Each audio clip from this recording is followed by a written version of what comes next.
first meeting of LAFCo for the 2025 year. I'm going to call to order and we'll do the flag salute.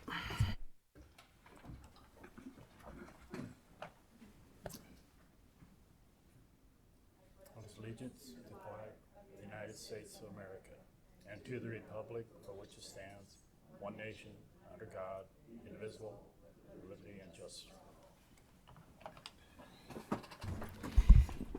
Thank you. Crystal, can I have you do roll call? Yes. All right, let's see who's here. We have Commissioner Bushnell. Good morning. Morning. Commissioner Madrone. Present. Commissioner Matthews. Here. Thank you. Commissioner Kelly. Here. Thank you. Commissioner Nicolini. Here. Wonderful. Commissioner Benzanelli. Here. Thank you. Commissioner Weinreb. Here. Wonderful. Then alternate Commissioner Wilson. Alternate Commissioner Garnes. Absent. Alternate Commissioner, thank you. Alternate Commissioner Couch. Absent. And alternate Commissioner Johnson. Here. Yay, thank you. All right, we have a quorum. Thank you. And so Commissioner Kelly, welcome. Thank you. I think this is your first meeting and nice to meet you. Yeah, of course. So with that, we will go to public comment. Any person may address the commission concerning a non-agenda item during this time. However, the commission cannot discuss or take action on a matter not listed on the agenda. So any public comment online? None. Any public comment in the room on non-agenda items? No? Okay, we will close public comment on non-agenda items and we will go on to the consent calendar. Are there any commissioners that have comments on the consent calendar? No? Any public comment on the consent calendar? Seeing none, I would entertain a motion. I'll make a motion to approve the consent calendar. Second. Okay, all in favor? Aye. Aye. Okay. We will go on to business items, and business items are for review and possible action by the commission. And 6A says designation of chair and vice chair for 2025. Colette? Excellent. So with this being our first meeting of the new calendar year, we annually designate a chair and vice chair. We have the historic designations for the last 5 years in the staff report. With the last 2 years, Chair Bushnell has presided with Commissioner Madrone being vice chair. And so we're looking at a new, redesignating for this calendar year. Thank you. So I know I am interested in staying. I've done 10 meetings. We do 6 meetings a year, and 23 we only had 5, and 24 we only had 5 because we missed November. And but I have been here for 10 meetings, and I would love to do at least 1 year of meetings. But I know also that Supervisor Madrone is interested, so I think we'll talk to him too. Thank you, Madam Chair. Yeah, I'm interested in stepping up to be chair. Haven't missed a meeting since I've been on LAFCo, and it's an important role, and it really doesn't come with any added power of any kind. I think we all know that. As chair, it really is just to help convene the meetings and run them smoothly. I have a reputation for being very inclusive in regards to the public as well as all the members and stuff, and so I would appreciate being considered and would be honored to serve if that was the will of the commissioners. Any other comments from commissioners? Go ahead. May I nominate Supervisor Madrone to be You may. chair? Yeah. And I'll second. Okay. So we have a vote, a first and a second. I have been here for 2 years, which is 10 meetings, and I'm happy to stay. I think that I do run a very efficient meeting, and I'm very inclusive of the public. Would like the opportunity, but I am happy to do whatever the will of this board does. I'm not clear on protocol, so nobody's nominated our sitting chair. So what if somebody did? And there would be a second motion on the floor, and Ryan would be so wonderful to have here right now for this. I'm here. He's here. Oh, yay, Ryan. It's so nice to see you. So, Ryan, there is a motion on the floor. We're on the item for chair and vice chair. There's a motion on the floor to appoint Chair or Commissioner Madrone as chair. And then there was a question about what if there was a secondary motion for a different appointment. Yeah, so usually chair and vice chair would be nominated, and multiple nominations could be put forward, and each member could vote on the nominees. That's typically how chair and vice chair are appointed. Generally speaking, though, when a motion is on the floor and has been seconded, that motion needs to be taken up before a further motion can be made and seconded.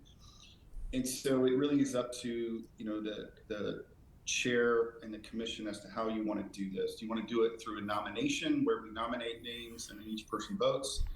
Or if we want to stick with the motion that's on the floor, that would need to be voted upon. And if it's successful, then no further motions on the subject can be taken up. If it fails, then a second motion could be made for a different nominee.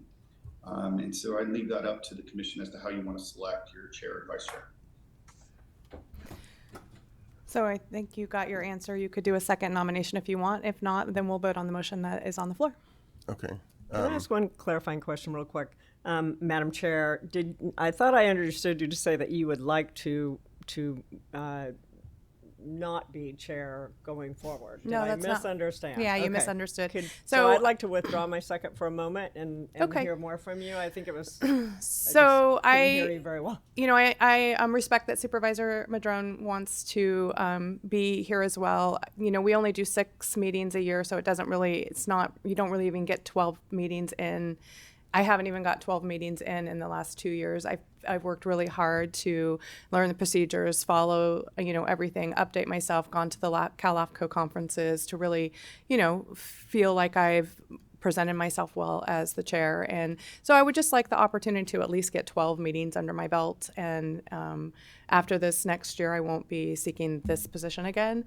But because we only do every other month, and then we often cancel in November as we did this year and last year, it's not like a chair position that you get many meetings under your belt. And so that's just my argument. And I'm happy to, whatever this board chooses, I'm happy.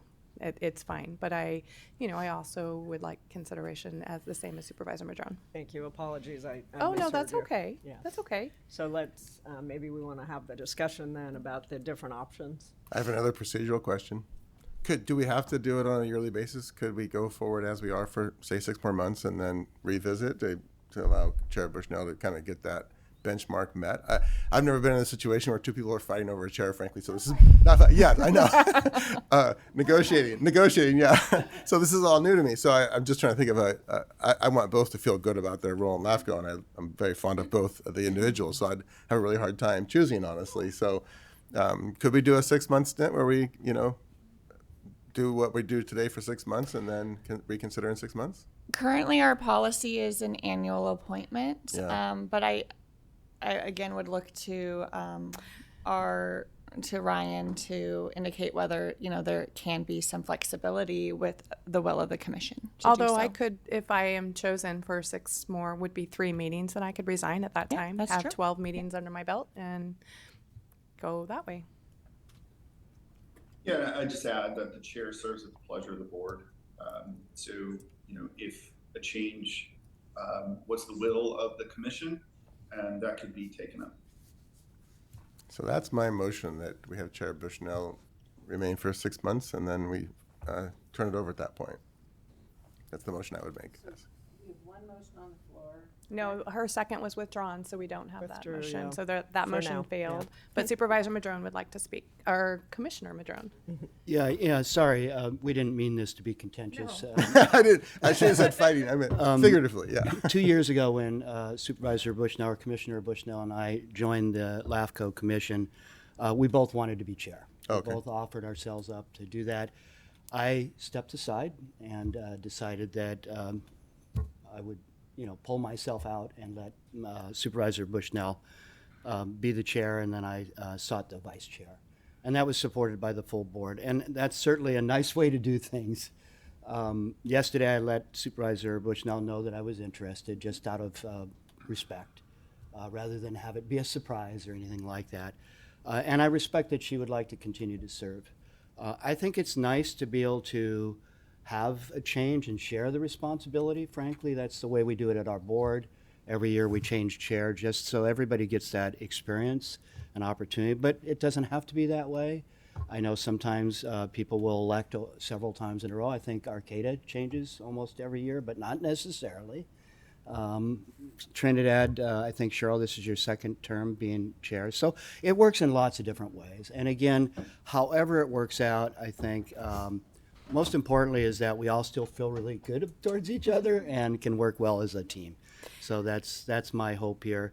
And so maybe rather than trying to nominate one or the other, just put both of them out on the table and maybe can we have a secret ballot so people aren't feeling, weighted by that process? I'm just wondering. Well, I'm going to second the motion that's on the floor, which is for 6 months. Well, I'll second the motion that's on the floor for me then too. I mean, Okay, so we'll do that. We can go that route. Yeah, that's totally fine. So but then so we again, will. it's contentious. No, Like, it's geez. totally fine.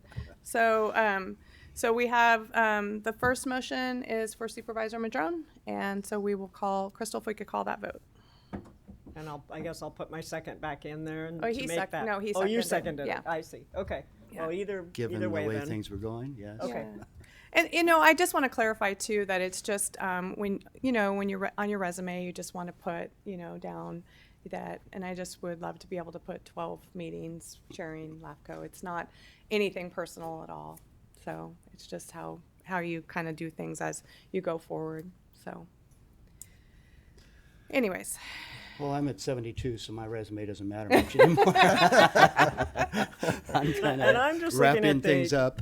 I'm just looking at the history and the fact that it looks like there's a change generally every year to 2 years, and that's kind of what we did in Trinidad. Is we had Yeah. a mayor that was there for Yeah. 4 years, and we said, well, it's a 2-year term generally. Yeah. And then they, asked me to do 2 more, but Yeah. So I'm just kind of looking at since I don't know you. And Well, I'm sure you've I done can a wonderful job. So it's yeah, really I nothing can say personal. the 2 years they were unelected from their position in the county government, and so then they Virginia Bass she left office because Supervisor Arroyo got elected. Oh, you I know see. what? I'm just gonna. I see. I will withdraw my motion and just let Supervisor Madrone do it. So we will need a vote on the first motion, and I'll withdraw my second. And is Also, the we motion, are- sorry, I want to clarify the motion is that for Commissioner Madrone is chair, and do we have a vice chair as part of that motion, or are we doing that separately? We'll do that separate. Okay. Okay. Okay, so we are voting to appoint Commissioner Madrone as chair for the 2025 calendar year. Can I ask a clarifying question before? Have you withdrawn completely, or? I mean, I'm gonna just I don't want to do this. It's not Okay. very fun, and so hear you. I just will withdraw. So Commissioner Weinreb, Aye. Commissioner Benzanelli, Aye. Commissioner Nicolini, Aye. Is what Commissioner it is. Kelly, Aye. Commissioner Matthews, Aye. Commissioner Madrone, Aye. and Commissioner Bushnell. Sure. So at Thank you, this motion time, carries. oh, go ahead. Thank you. Oh, the motion carries. Okay, and so Colette, do we switch spots now? Yes. Okay.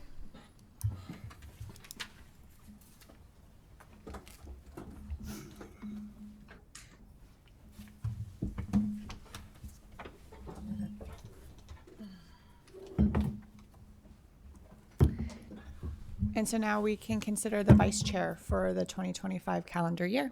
And first, I want to say thank you to Commissioner Bushnell. Thank you very much for your esteemed approach to that. And again, none of us wanted it to be contentious, so thank you all for your support. So with that, are there any nominations for Vice Chair? I would like to nominate Melanie, if you're interested. Meredith. Meredith, I'm sorry. Absolutely. Okay. Thank you. Okay, so we have a nomination. Do we have a second? I'll second it. We have a nomination and a second. Are there any other nominations? Okay, well, let's go ahead and have a vote on the nomination before us. And that would be for Commissioner Matthews to step up as Vice Chair. Okay. Commissioner Nicolini, Aye. Commissioner Benzanelli, Aye. Commissioner Weinrib, Aye. Commissioner Bushnell, Yes. Commissioner Matthews, Yes. Commissioner Kelly, Aye. and Chair Madrone. Yes, Thank Okay, you. Motion so- carries. congratulations. Do we switch seats now again? Yeah. So you're to the right. Musical chairs. Yeah.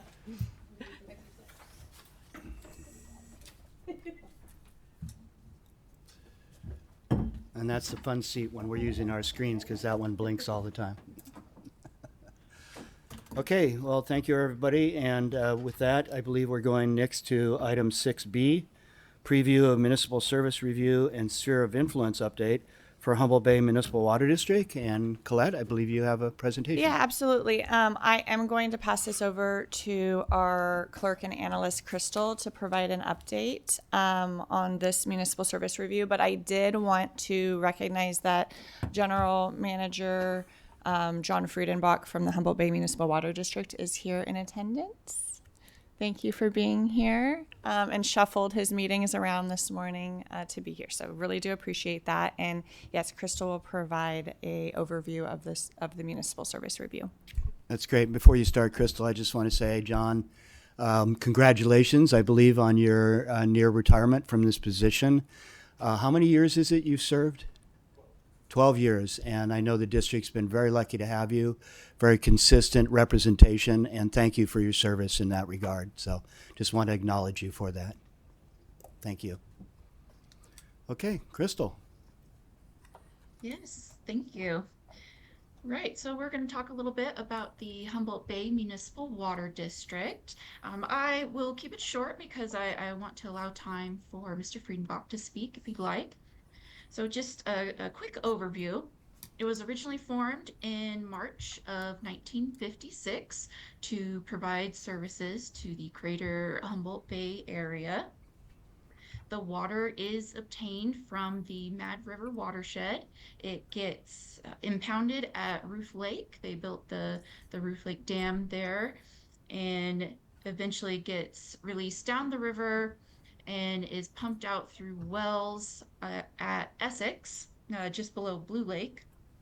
There are two different water supply types. There's the municipal water supply system, and then there's also the industrial water supply system.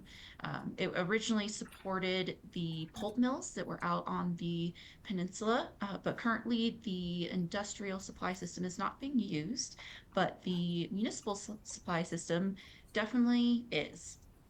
There are 3 different water rights permits for the district, one for storage at Roof Lake, and then another for the direct diversion.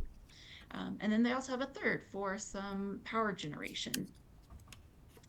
The diversion from the river through the wells typically peaks in August, not surprising in the summer months, around 11 to 13 million gallons per day. And the low end is in March to May, and that's about 8 to 11 million gallons per day. There are several municipal contracts that they have. They provide water to the cities of Arcata, Blue Lake, and Eureka. And they also supply water to several CSDs, including Fieldbrook Glendale, Humboldt, Manila, and McKinleyville CSDs.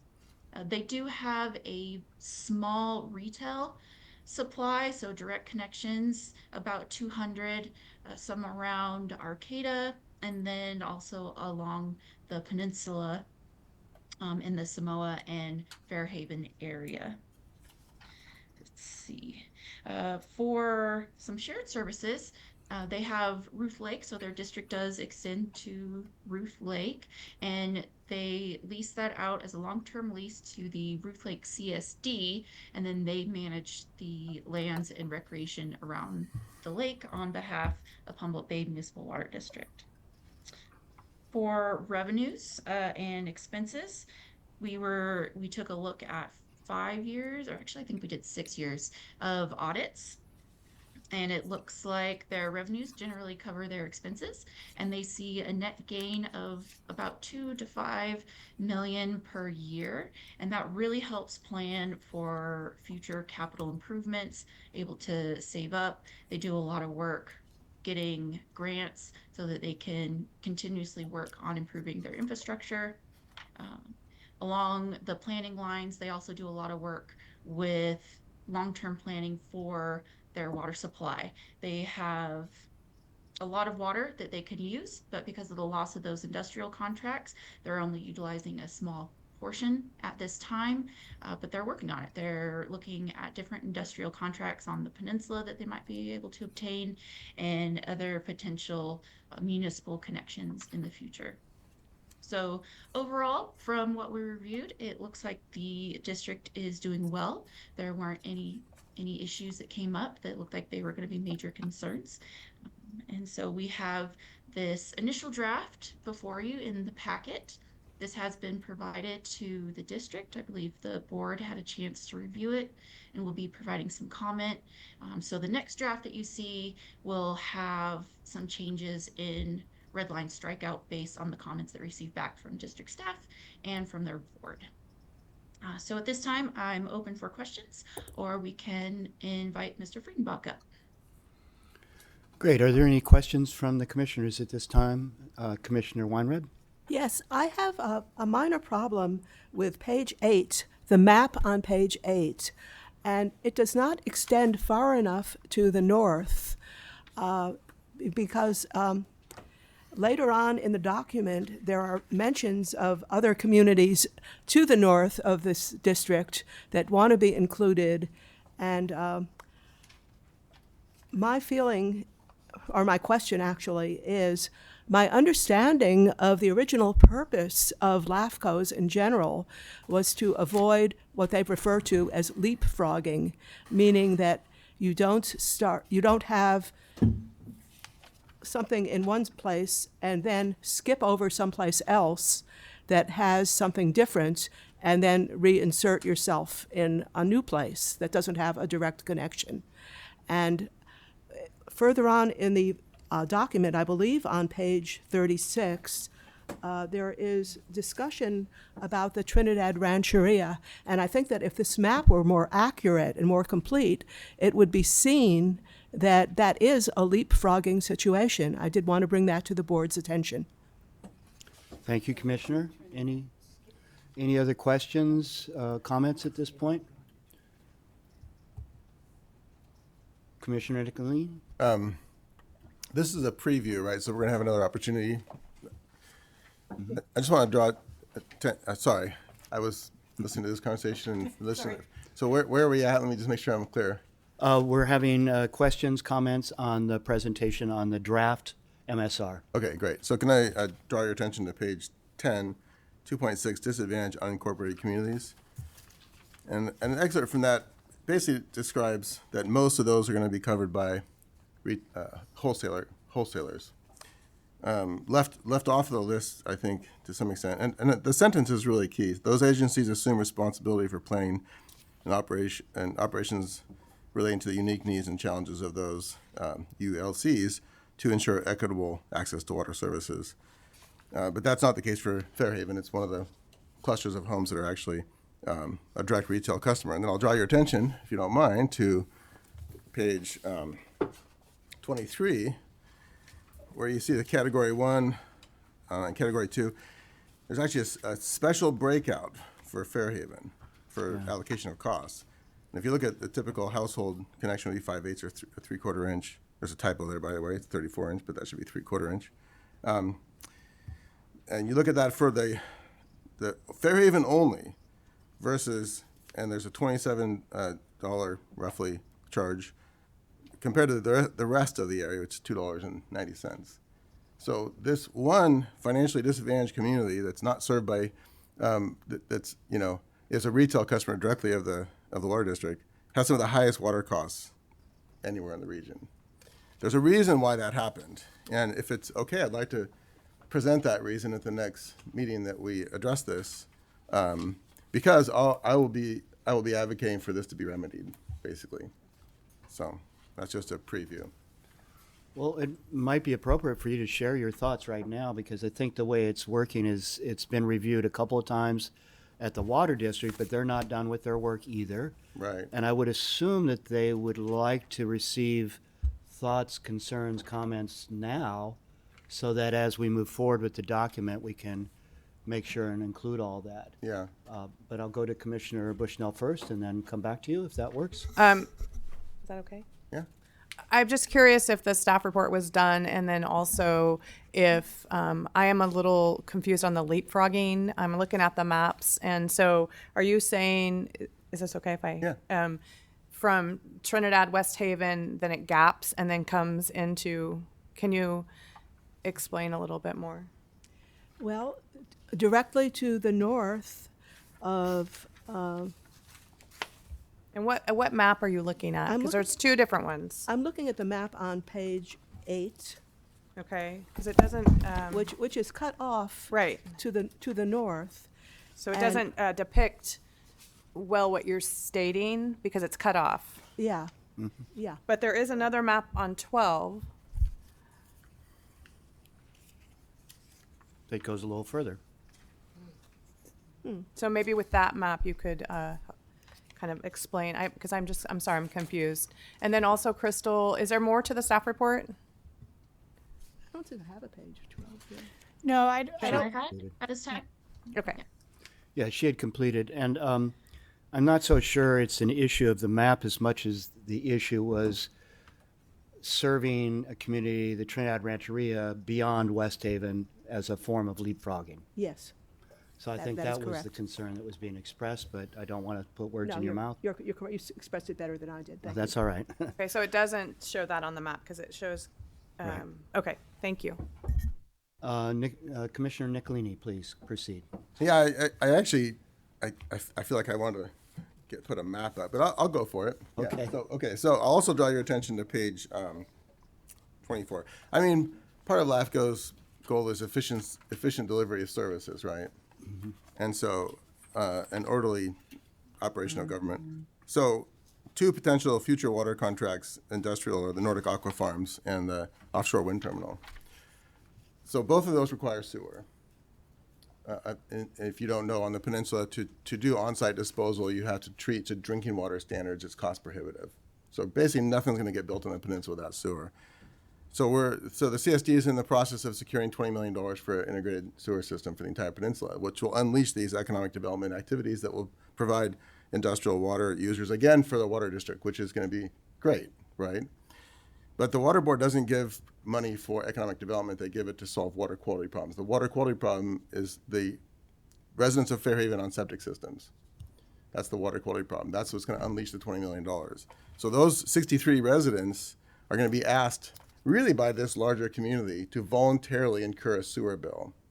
Because their septics are not, there's two ways a septic fails. One is it won't perk, and so you can't flush your toilet. And the other one is it perks too fast. Your toilet flushes fine, but the effluent goes into the bay too quickly, adversely impacts aquaculture, water quality. That's what the state's allocating the money for. So those community members, 63 community members, have to voluntarily sign up for a sewer bill for the rest of their life. There's some benefits to them. They get rid of their mounds, get their yard back. But it's a challenging environment to operate. And if they say no, literally, the water board does not give out grants unless it's voluntary. So everybody in the community has to say yes. It puts me in an awkward position to go to those community members and ask for them to take on a sewer bill when they have the highest water rates in the region.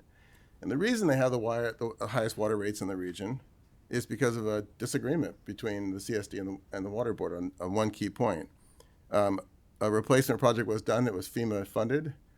Because of the Coastal Commission, it was rerouted, and that rerouting required extra infrastructure to go into Fairhaven to bring water back to this underserved community.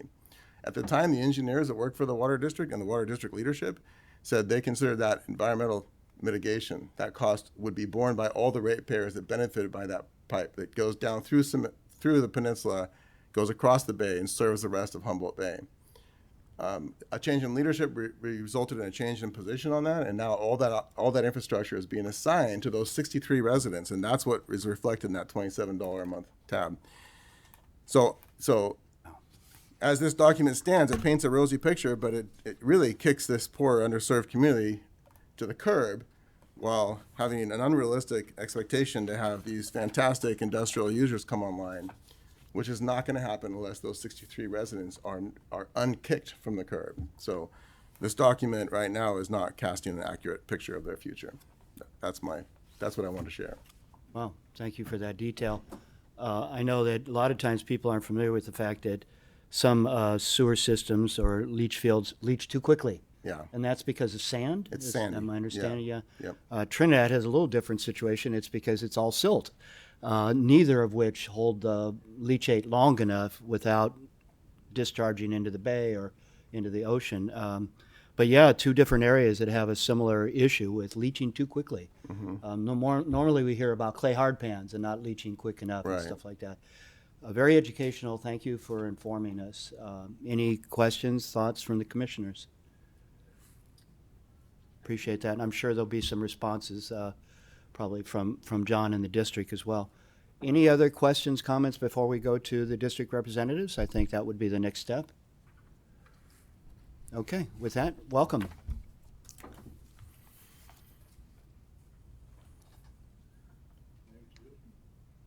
John Friedenbach, Humboldt Bay Municipal Water District. Push. Okay, how about now? That's better. Thank All right, John Friedenbach, Humboldt Bay Municipal Water District General Manager. We have our Assistant General Manager, Michiko Mares. She's going to take my position once I retire. And so we're in the transition phase and thought it would be good if both of us were here today. To address Commissioner Weinrep's comments, the map that's currently in the MSR is the correct district boundary for the district as it sits today. There is a request by the Trinidad Rancheria for a mainline extension. That project is in the hands of the Trinidad Rancheria. Part of the process that they will need to go through to achieve that mainline extension is a permitting process, and that will include a session here with LAFCo for consideration and approval. That is down the road. We're not to that point yet. So certainly references in this document should be made to that process being underway at this time, but representing anything, any area outside the current district boundary as a district customer, I think is inaccurate. Okay, so for Commissioner Nicolini's comments, we've had these discussions over the years, and what I would like to do is have a session with you about how these Fairhaven rates were created in our last rate study, and we can see if there's some way to accommodate. Thank you. Okay. So, and certainly we can elaborate on the discussion in the document about the rates and what makes up these rates. Okay, thank you, Commissioner Bushnell. I believe you have a comment. I have a question. Question, please. So I just want to, backing on Commissioner Nicolini, ask you a question about the peninsula and the sewer hookups. That so if would people have to sign on and that would increase their rates, or could they opt out And I heard you say that everybody would have to agree before it could happen. To But- clarify, the water board won't give grant money to a community that doesn't want a project. So they want a 95% voluntary buy-in. Okay, so that's not, okay, not- so I understand. It's the water board, yeah. Okay, okay. And then, so then that grant project money would create that, but then the rates would go, Yeah. okay, I understand. Thank you. So, well, I think there's a little clarification that needs Okay. to be Thank you. had there. So currently, Humboldt Bay Municipal Water District serves the peninsula as retail customers direct connect to our system. Our water district does not provide sewer service.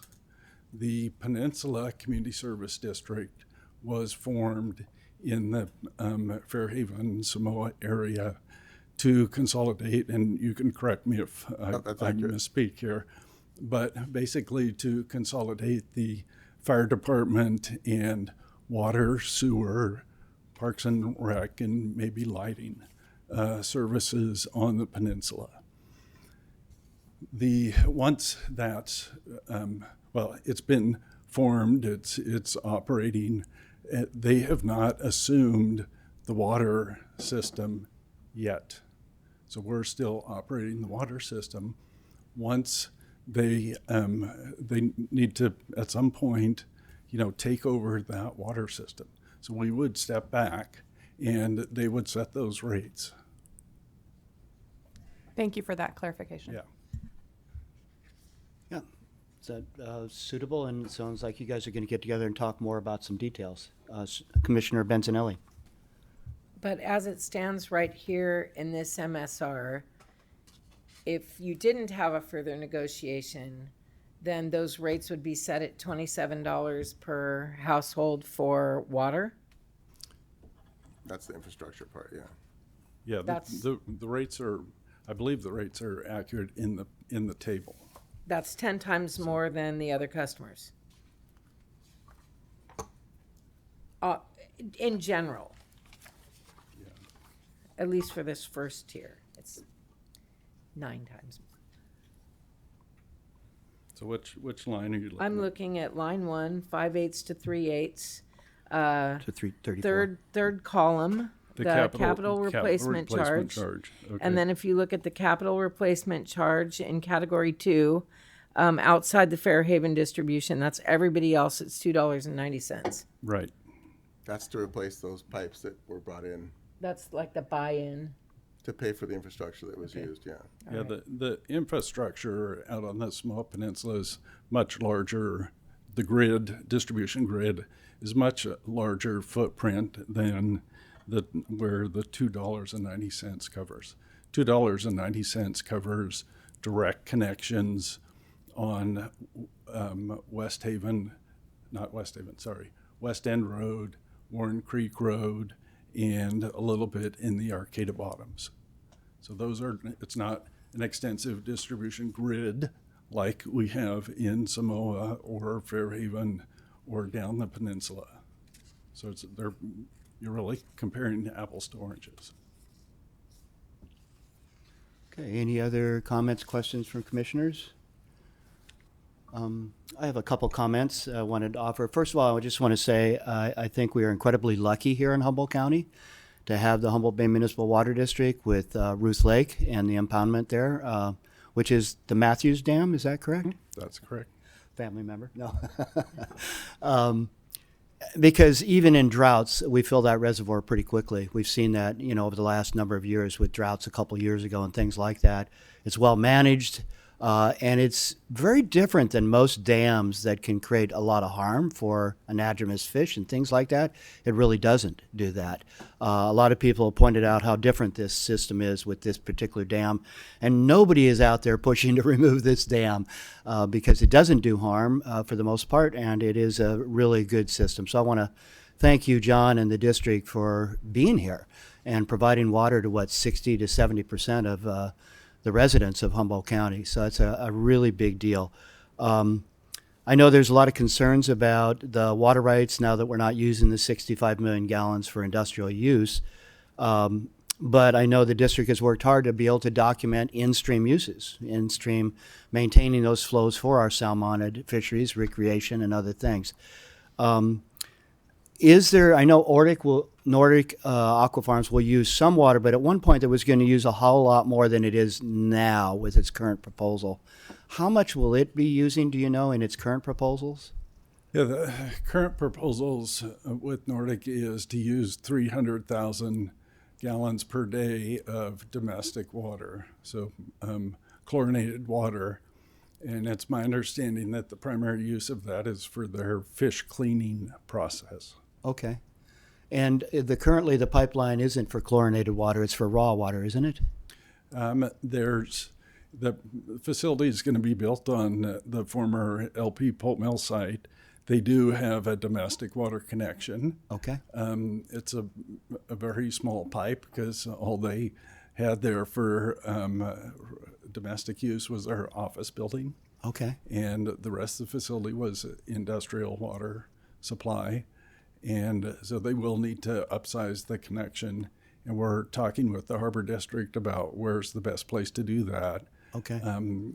Given that the wind farm marine terminal development may come through, it makes sense to consolidate and do a bigger main connection and then branch off from there. Okay, great. So am I correct that the pulp mills, the industrial use used to be about 65 million gallons per day? Yeah, Is that split between two pulp mills. Okay. Yeah. And so are we still under some threat in terms of losing our water rights to that water? Yeah, I wouldn't phrase it as a threat, but Okay. It's a concern. It's a possibility. Our permits are up for renewal in 2029, and we have submitted our what's called a 1707, that's the in-stream flow petition, to the Water Board for consideration, and we're dealing with staff right now, and they're asking for more information. We're clarifying information. So Great. Well, I appreciate the board and your efforts to document those in-stream uses and other things that really we can hold on to as much of this as possible, rather than Marin, Sonoma, or others coming in, and because it's the waters of the state, right? We don't own these waters. So I appreciate all the work there. On page 7, it talks about boundary and sphere of influence, which was already discussed a little bit, and it talks on the last sentence there about all existing service areas are conterminous with jurisdictional boundaries.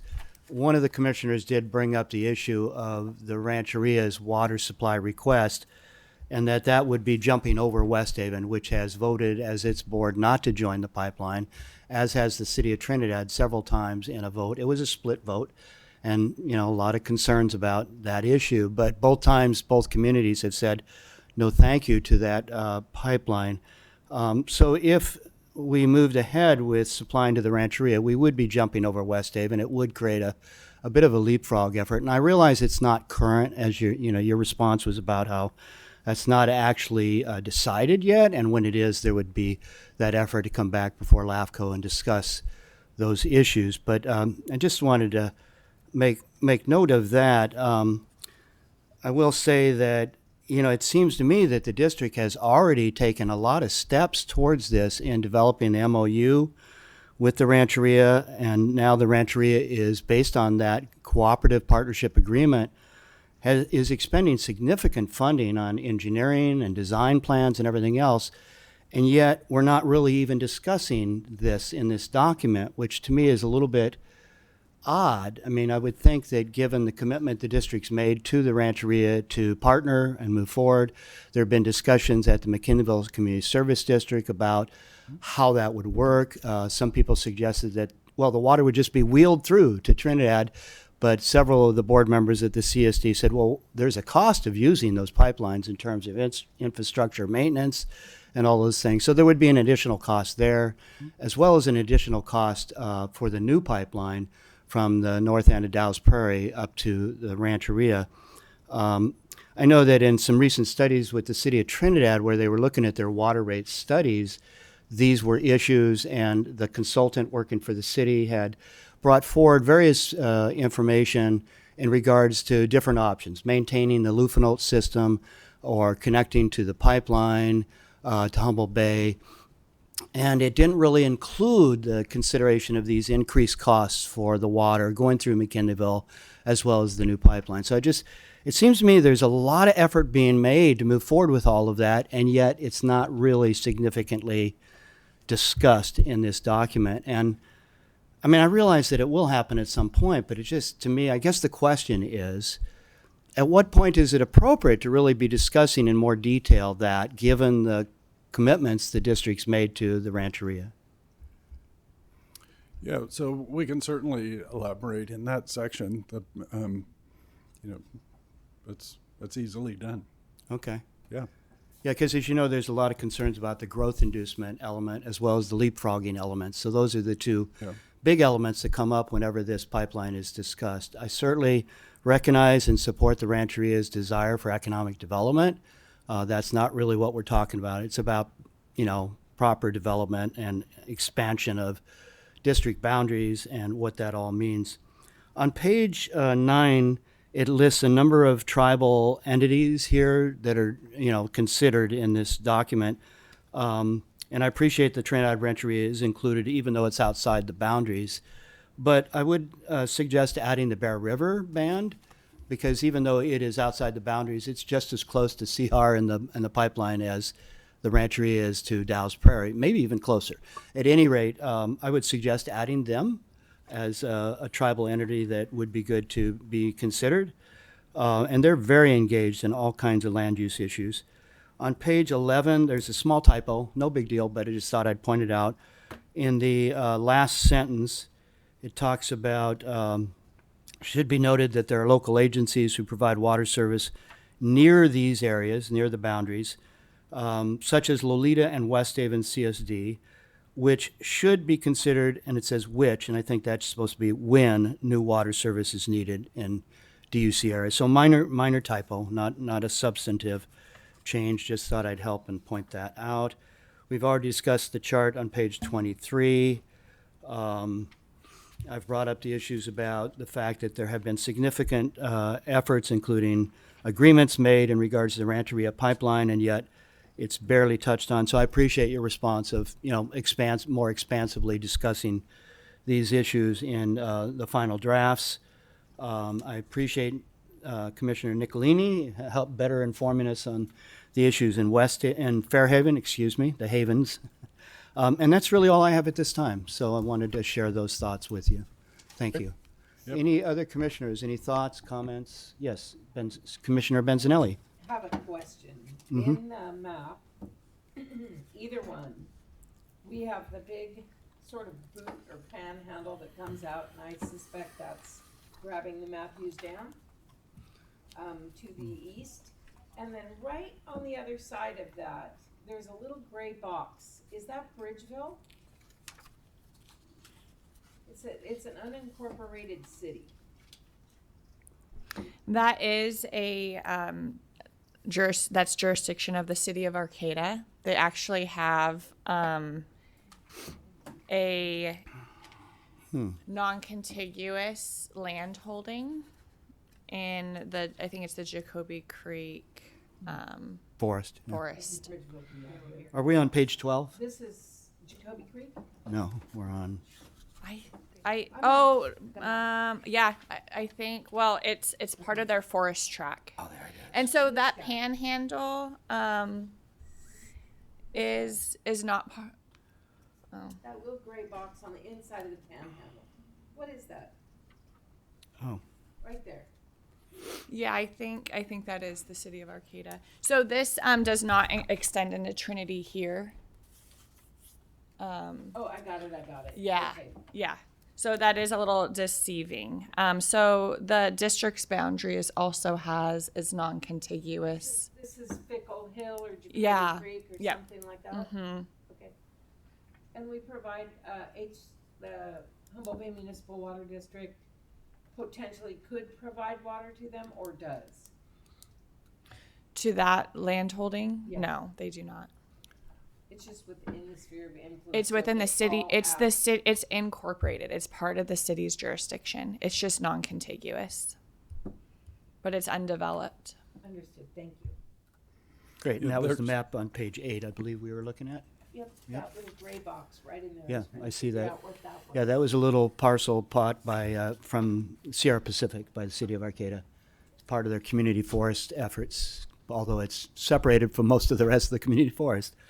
And then down in the bottom left corner of that map, you do have Trinity County adjacent to Humboldt, and it does show the little box there for the Matthews Dam and the lake, I believe. There it is, down there. Yeah, Okay, down in thank the you left very corner. much. Got it. Great, Yeah, good if- questions. If I could just clarify on the both maps, page 8 and 12, it's the district boundary that's shown there, the dark black bold line.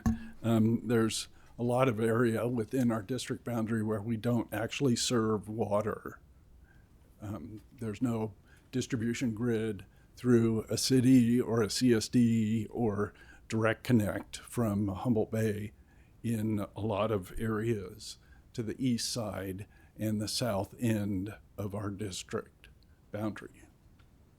So just wanted to clarify that. Thank you. Yeah, and then back to your comments about in-stream flow. Our board on February 10th, I believe is the date, it should be a Monday, is having a special board meeting workshop on our in-stream flow. So if you're interested, that agenda will get posted, but I think the time is 5 to 7, but check with me if you're interested, just to confirm. Great, thank you very much. Yeah. Appreciate that. Yeah. Okay, any other final thoughts? Questions for John or staff? And then if we could just elaborate on the process. As was mentioned, this came to us for comment and review. It's in that process. We presented it to our board last Thursday. They're reviewing it for editorial comments. My plan is to consolidate all of that to give Colette one set and not 6 different sets of comments. And then you would, and any feedback that came from today, we are going to discuss at our February board meeting, consolidate all the comments, and then at your March board meeting, you would have a revised draft document with all of the comments included. Great, thank you for that. Yeah. Anything else to add, Colette?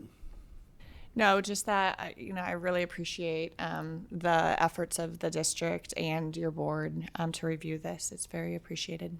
Yeah, absolutely. All right, yes, Commissioner Bushnell. I'll make a motion to accept the presentation. Okay, we have a second? I'll second. Okay, motion by Commissioner Bushnell and second by Matthews. Let's call the roll. Do we need to call the roll, Ryan? No, we can just do a Okay, voice. all those in favor? Aye. Aye. Hi. All those opposed? Passes unanimously. All right, thank you very much. Okay, and Colette, on to our next item, which I believe is our financial reports.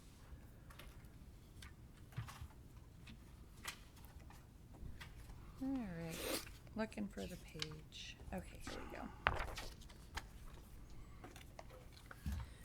Excellent. I just wanted to provide a mid-year fiscal report for our budget, and we have our budget is $192,240 for the 24-25 fiscal year.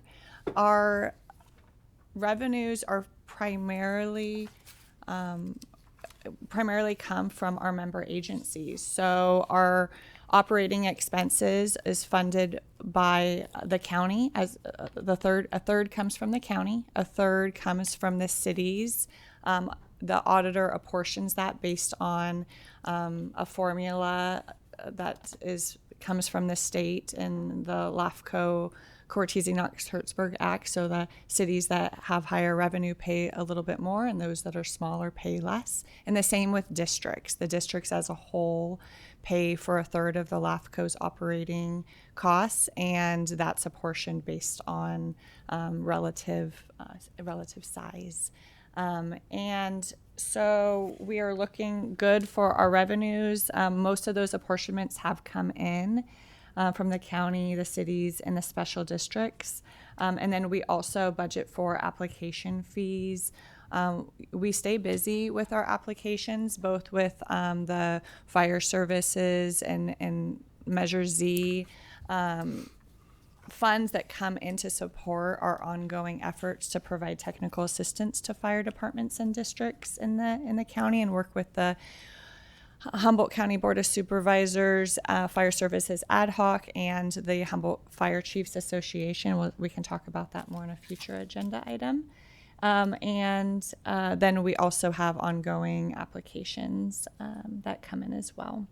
So with regard to our expenses, our mid-year actuals look good. We have some of our larger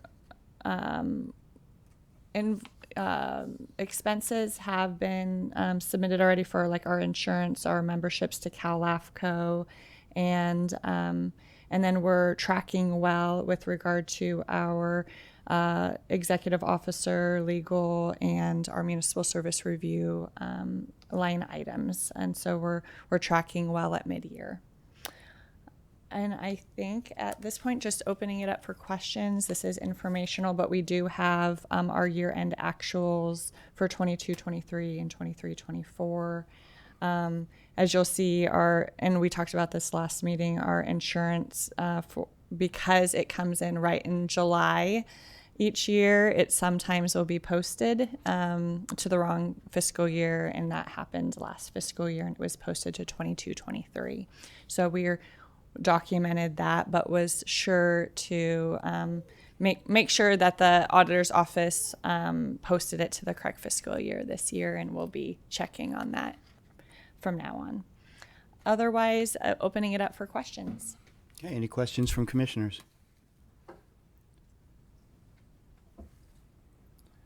Seeing none, and yes, Commissioner Bushnell. Colette, are you feeling comfortable with the budget? I am. Yeah, I am. And at the next meeting, we will have the proposed budget for the next fiscal year. One project that we did budget for the first time this current year was for our website. We are trying to prepare a web-based mapping to where all of the shapefiles for all of the city and district boundaries are publicly available on our website, the spheres of influence as well. And so it requires an ESRI license, which is, which we budgeted for. Since then, that ESRI license has gone up, and they have it to also where all the shapefiles, once posted, it's based on the total size, and so it's going to be a funding commitment ongoing to house these shapefiles and to provide this. And we're working on that project, and we're determining what the actual costs are going to be. And so I anticipate bringing that forward as part of our proposed budget. And we may need to adjust and increase the website expense line item to account for that increase. Thank you. Right. Thank you very much. Again, any other questions, concerns? Seeing none, I do see that we have Deborah Garnes on Zoom. And Deborah, did you have any comment? You're an alternate. I guess your comments would be as a member of the public at this point, but you are an alternate as well, I believe. And actually, thank you. I have Happy New Year. The best of everyone in the new year. Great. Thank you very much. Yeah, and we appreciate alternate Commissioner Garnes, staying apprised of the workings of the commission. If she was here in person, she could participate in all items. She wouldn't be able to vote unless sitting for a regular member. And if there is the Zoom requirements for Just Cause provisions. But again, really appreciate you, Alternate Commissioner Garnes, for being here in a public capacity.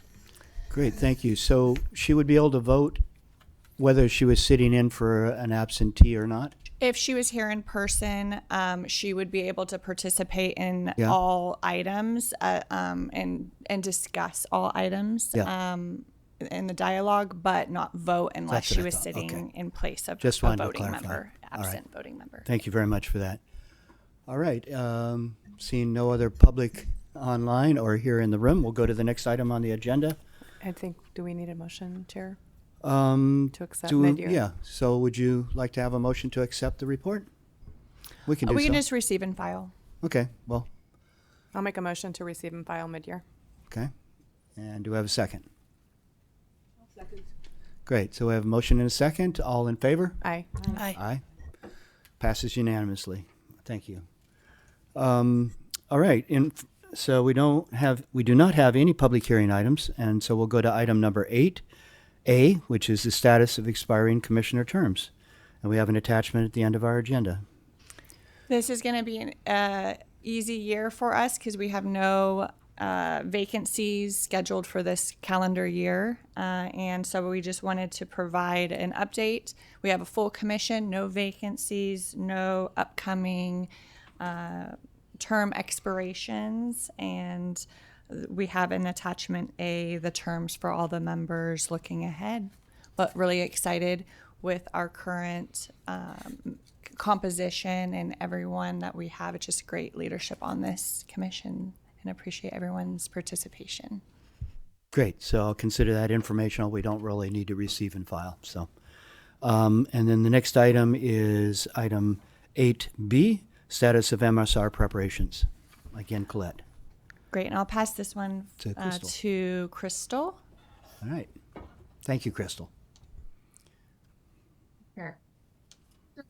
We talked about the Humboldt Bay Municipal Water District MSR SOI update, and we'll be bringing that back to you for a public hearing at our next scheduled meeting.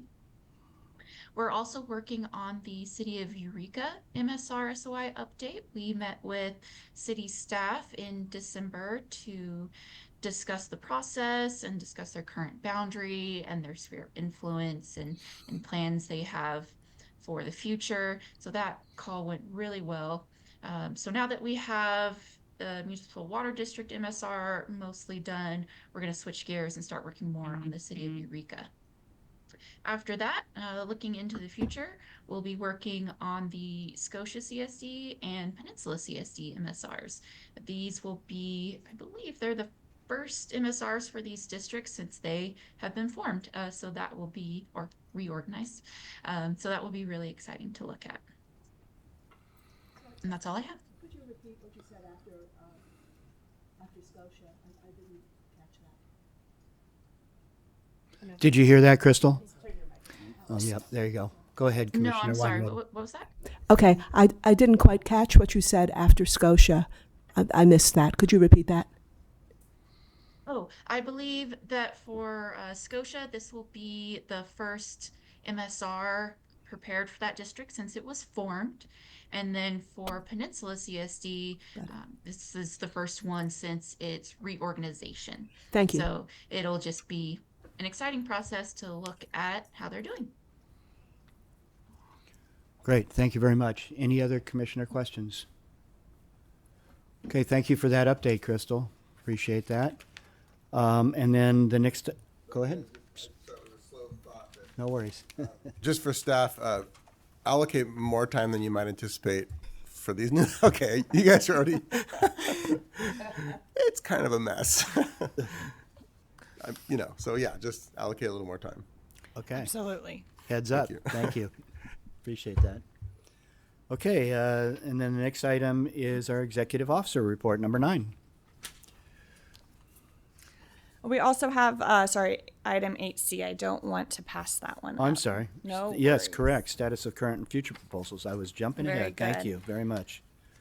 Well, I wanted to provide an update. It has as active proposal the Arcata Fire Protection District annexation. That one, we are waiting on the acceptance letter from the Board of Equalization. We file a statement of boundary change completion with them, which changes the tax rate areas for that annexation area. That was submitted in December, and so we're awaiting reply from the state. And once we receive that, this annexation is officially complete. So we're very close. And that's our only active proposal. For future proposals, we continually are working with the technical team. LAFCo is a partner in ongoing coordination efforts with the Fire Chiefs Association, working with the Humboldt County Fire Services Ad Hoc and Humboldt Public Works staff, and continually working with districts to consider boundary changes, reorganizations, consolidations, and improving their capacity through updated funding sources. Neelan Fire Protection District, we've been working with them for over a year. They will be applying for annexation this year. And so they were able to increase their special tax, and it was passed by voters in November, and they received really good support in their community for an increase of their special tax, which also included a new exemption for contiguous parcels that are undeveloped and under same ownership can apply basically for to make all of their land holdings serve as one parcel for purposes of a special tax. And so they made sure that that was in place for the annexation area. They wanted to be really clear to landowners that and ranch landowners in that annexation area that they wouldn't be overly burdened by their existing special tax structure. And so they changed that tax structure, received support, and so now they're moving forward with annexation. We are working with Redway Fire Protection District. They're considering annexing their out-of-district Goodwill Response area. They're looking at potentially seeking voters' approval of a special tax to support increased services. Phillipsville is a volunteer fire company. It's a non-district. They had a volunteer fire company that was active for many years, but has struggled in more recent years with the retirement and just lack of volunteer capacity. They're looking at rebuilding their volunteer department. The CSD, Phillipsville Community Service District, that provides water only, is looking at, can we support the volunteer fire department and bring it under our authority? And so that would be a application to LAFCo for activation of power to provide fire protection. It would require a funding source like a special tax. So that is there's a lot of planning behind that. And whether, in determining what the community would support. There's also looking more largely. Miranda right now is the one that is responding to Phillipsville, so working closely with Miranda. They're a community services district as well that provides water, wastewater, and fire protection. So we're looking at various options for Phillipsville. Yes. Comment from Commissioner Bushnell. So a possibility could be that Redway in their annexation could also take in Phillipsville. Is that something that could happen? Yeah, we're talking with Redway. We're talking with Miranda.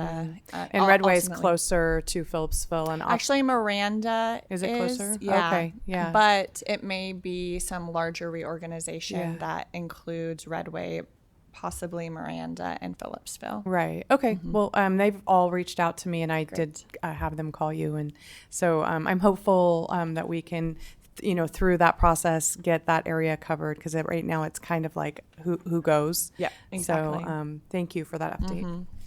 Thank you, Commissioner Bushnell. And the more we consolidate and reduce our duplicative administrative costs, I think the better off we are. So yes.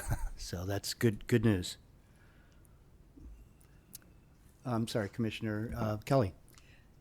I just wanted to mention, I don't know if this would be in the category of future active proposals, but we do have ongoing discussions about a North Bay Fire Services It's on District. here. It's coming up next. Yeah, it's coming up. It's coming too. up next. Yes. Yes. Okay, thank So you. Last page. I just foreshadowing for you. Yes, no, absolutely. I appreciate it. Yeah, we're working with Ferndale. We're working with Petrolia on some similar annexation and funding source planning. And then with regard to the county service area 4, that's in that Trinidad area.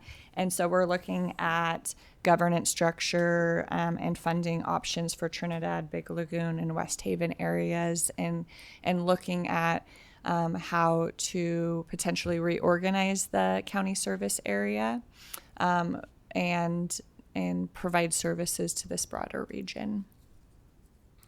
Yeah, What- and there's a meeting that Sibel and I think you are helping to organize soon. Yes. And there has been deposits already made by the city of Trinidad, I believe, as well as the Rancheria, towards the consulting work that might need to be happened to look into the options, costs, all the steps that might happen, stuff. So I appreciate that being reinvigorated. Yes. It's a long process. Nothing's going to happen quickly, but it is ongoing.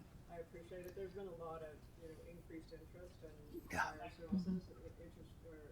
Insurance rates have gone up for constituents, and so we're hearing about it. Oh, I'm sorry. There have been a lot of constituents who've been concerned about insurance rates and so forth, and so this is a hot topic. And also with the Southern California wildfire, there's been a lot of interest, of course, in fire services. So thank you for that. Yep, appreciate the ongoing effort. And I think the other ones listed in bullets are kind of ongoing, looking at 299 corridor, continuing to work on the 2023 annual fire chiefs report so we can move into the 2024 report, and ongoing legislative and providing a toolkit for our small volunteer fire departments. That's great. A real quick question. I noted that on the earlier one, Neeland, Goodwill response areas, they're annexing those areas. Yes, they are. The 299 area corridor with Willow Creek and Blue Lake having to go so far out, we've talked a lot about this stuff, about how really this should be the state's responsibility, because so much of it is EMS. It's, car accidents and retrieving people from down the hill. The county's responsible for ambulance service, but not fire service, although we have the CSA 4, which is an anomaly. So these small districts are really struggling with having to deal with those out-of-district responses, the goodwill areas, so to speak. Neeland is going to annex that, but I know in the 299 corridor, most of it's timberland, and the whole process of, even if you annex, how much you get or don't get, and getting that done. So that's still an ongoing issue to try and solve, isn't it? I mean, again, I think it'd be lovely if the state would step in on these state highway areas like Highway 36 or 299, and really help with that EMS part of all this. But again, that's an ongoing concern. Whereas you've got the Mattole Road, you've got Edisburg roads, you've got Alder Point, all these areas that aren't state highways that, the state's probably not going to step in on, even if we get them on the highway. So a lot of ongoing issues around these goodwill areas and stretching our volunteer departments really thin with that. So I know you're very aware of all that. So just wanted to highlight that. Thank you. And the next Excellent. part. And so the other ongoing annexation that we are anticipating and been involved in coordinating and providing any feedback on the LAFCo process is the Humboldt Community Services District and the McKay Ranch subdivision project. And so there's a summary of that project in the staff report. This is, a residential commercial mixed-use development, 320 residential units, approximately 22,000 square feet of commercial development with off-site sewer and water storage tank. And so this has been approved by the county, all the discretionary approvals for the general plan, amendment, zoning, subdivision, and plan development, as well as the environmental. All of that has been completed.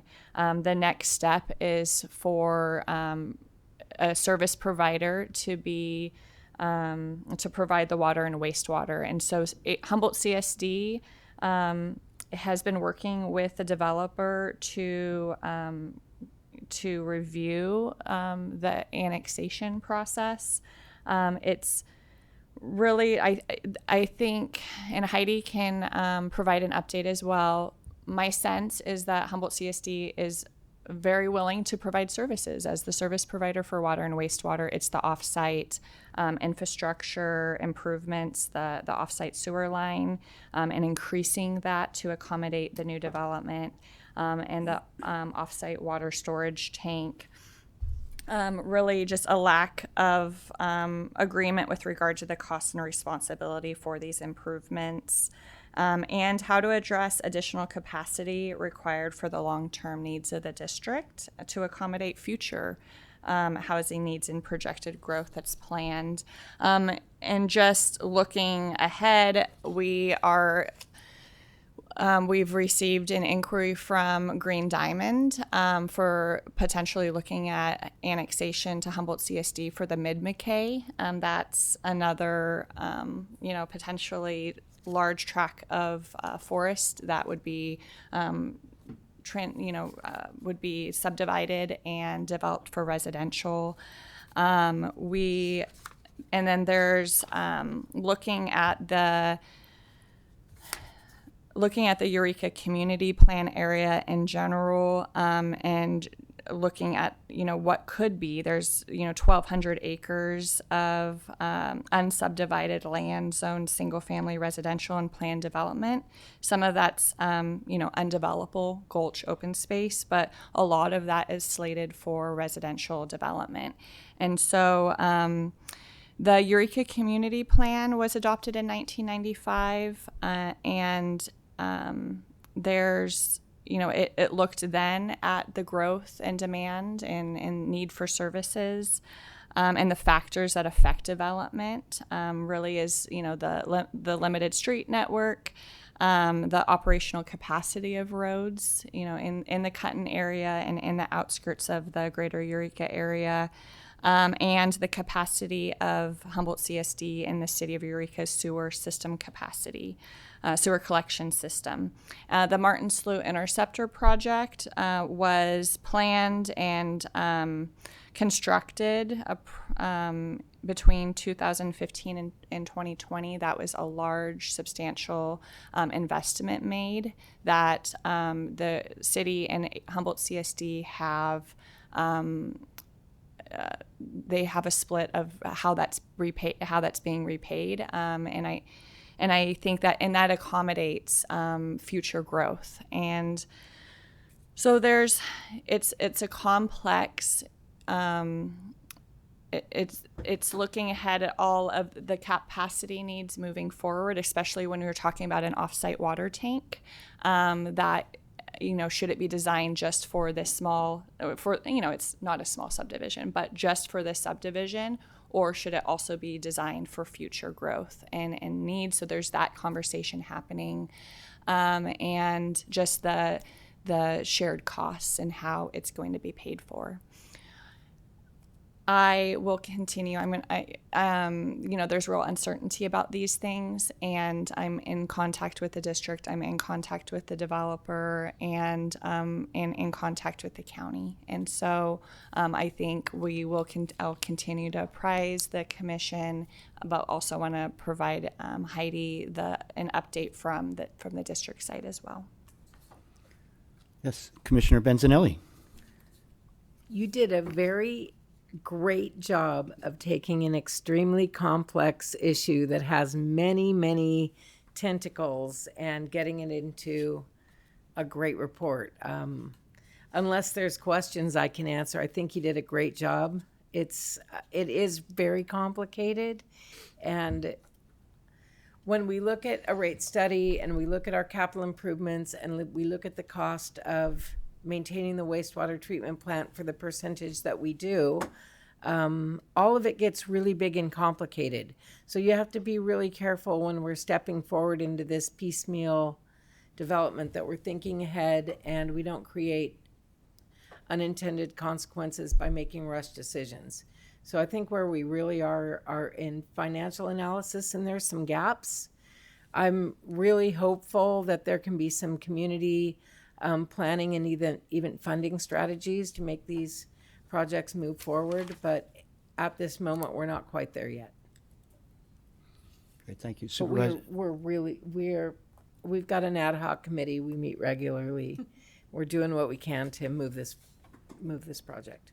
Commissioner Bushnell. Colette, I'm wondering, as my job as a supervisor, and I think Supervisor Madrone's job as well, we've heard kind of rumor mills about the McKay track and whether the developer was going to go forward with that.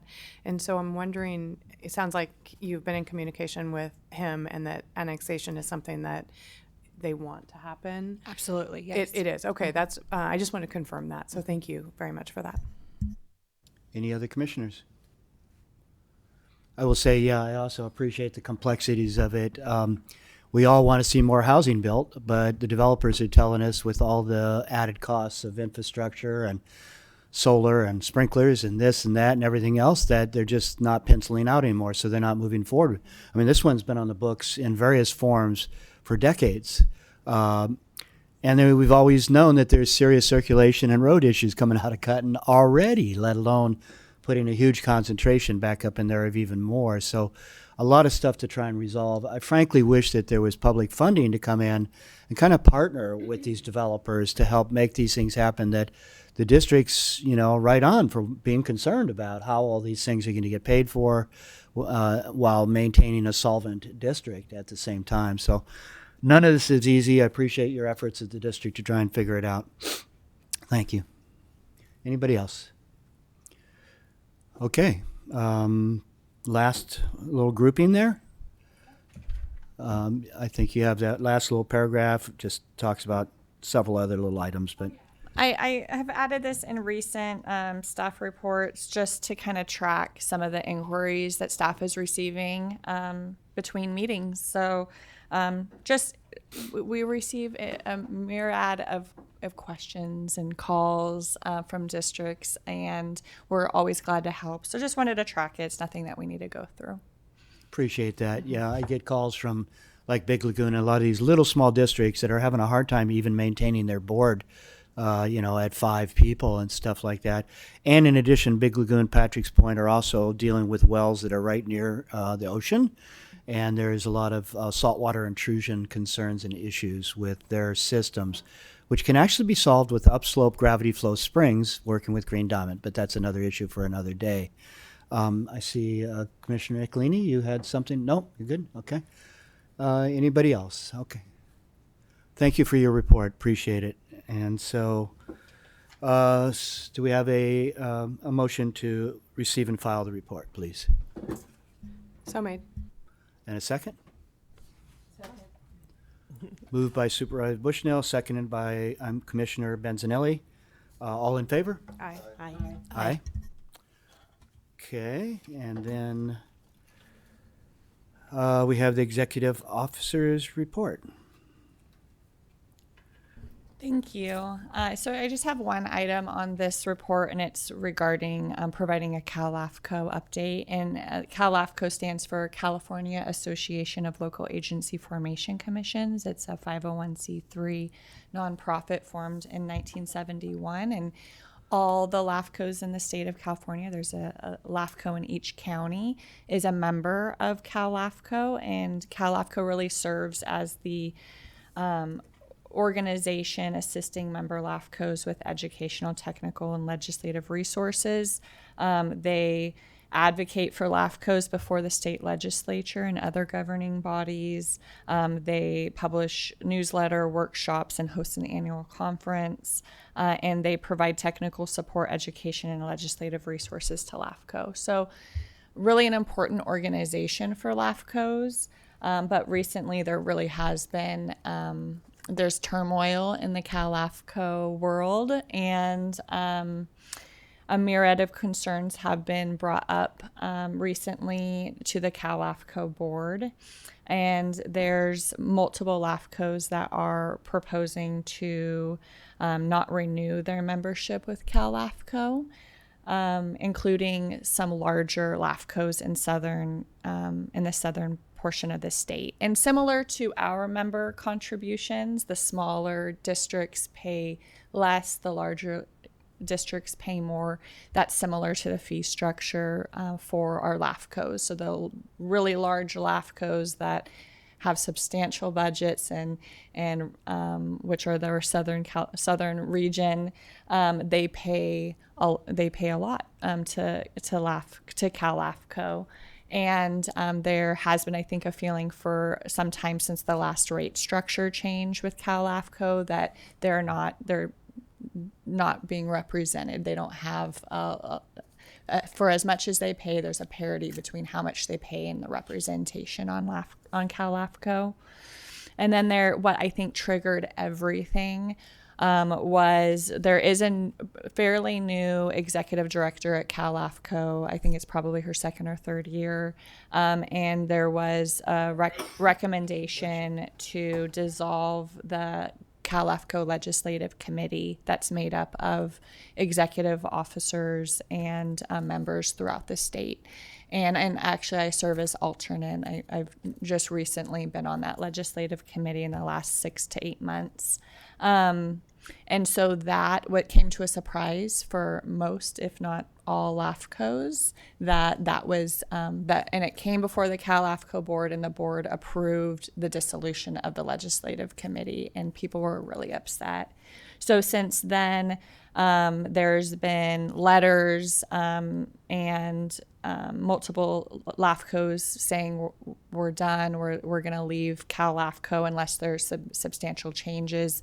There was a board meeting in January. I listened to most of it, and ultimately, there was a lengthy deliberation, lots of testimony from member LAFCOs, a closed session on the executive director, and the Cal LAFCO board did make an action. They expressed intention to adopt all the recommendations put forth in the December 23rd letter, which I passed out, by way of forming a committee. And the deputy executive officers from each region, each Cal LAFCO region, would serve on that committee as a technical advisory and work to change the bylaws and policy and bring those back, recommending changes to the board for adoption. And use the deputy executive officers as an advisory committee is one of the items that was requested in that December 23rd letter. There's still a lot of uncertainty. There were many that were very unhappy with the January meeting, and I think more are also threatening to not renew since the January meeting.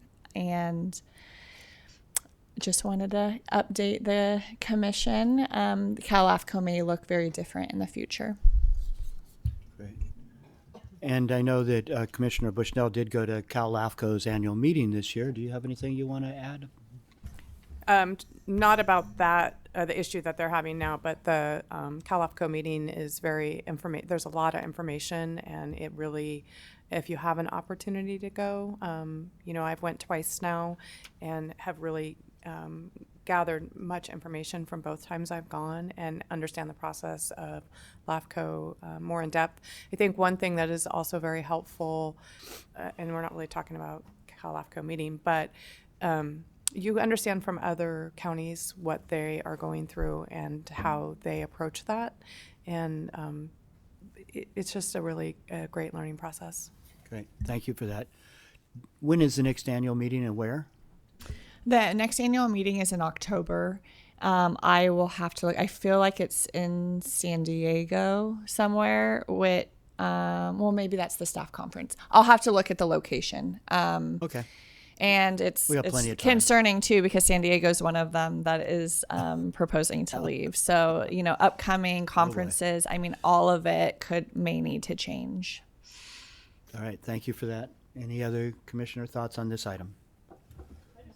Yeah, Commissioner Kelly. More of a question. If, for example, the city of Trinidad wanted to get some educational presentation on annexation. Would that be the local LAFCO group that would be best rather than, okay. Yeah, I than could. Cal LAFCO? Let's talk more, and I'd be happy to attend a meeting and answer any questions. Great, thank you. Thank One you. of the oldest cities in the state of California. Small that it might be, mighty. Second to smallest, I think, or maybe third to Yeah. smallest. Yeah, We're not necessarily looking to grow, just education right now, so. that's great. I'll All make- right, thank you. Yes. I'll just Commissioner make a motion Patel. to accept the ED report. I'll second. Okay, motioned and seconded. All in favor? Aye. Aye. Aye. And I didn't go to public, but I don't see any hands up, so. Okay, last item is written correspondence, which was primarily this LAFCO stuff, right? Cal LAFCO. Yes. Okay, nothing else to report. No. Okay, is there any other business before the commission? Okay, with that, we're adjourned. Thank you, everyone. Thank you.